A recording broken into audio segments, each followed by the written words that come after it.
ছাগল চড়ায় এই যে এই ঝুড়িটা ওর টোটো আছে দিয়ে সন্তোষ আর এই ঘোলটু আমি তখন চা আর মুড়ি খাচ্ছিলাম দিয়ে বললো যে এই ব্যাপার ওখানে মনে হচ্ছে একটা ডেড বডি আছে তা যাই হোক গিয়ে এবার আমরা সবাই না বললে তো জিনিসটা রিকভারি হবে না তবে 100% ডেড বডি কিরকম অবস্থায় পড়েছিল কি দেখলেন?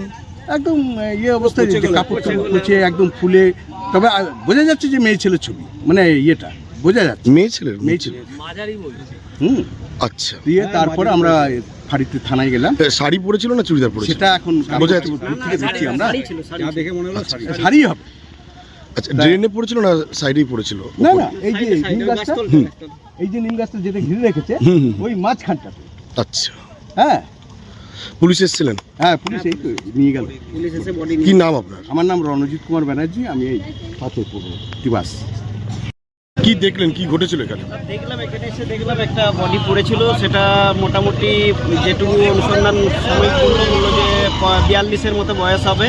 পচন ধরে গিয়েছিল বডিটাকে চেনা যায়নি কোন ব্যক্তি কি। এই ঘটনাটা ঘটেছে এই যে আপনাদের মার্কনি এবং কীর্তিবাসের দুই মিডিল পজিশনে বিজন মেনটেন্যান্সের সামনে। এখানে স্থানীয় বলে কিছু মনে হলো না, এখনো চেনা যায়নি তো, বডি তো চেনা যায়নি। বডি কি পচন ধরে গেছিল? হ্যাঁ পচন ধরে গিয়েছিল, পুরো পচন ধরে গিয়েছিল। কি নাম আপনার? আমার নাম ছোটন মণ্ডল। এই যে হালকা হালকা পাচ্ছিল যেমন কুকুর ফুকুর মরে যায় সেরকম। তারপরে তো ওই দাদারা সবে দেখলো ছাগল চড়াতে এসে পড়ে যে এরকম ব্যাপার। সবাই দেখলেন যে একটা বডি পড়ে রয়েছে। তারপর বডি পড়ে রয়েছে নিয়ে সবাই মিলে পাড়া থেকে বললাম, থানা থেকে এলো, এসে পরে নিয়ে গেল।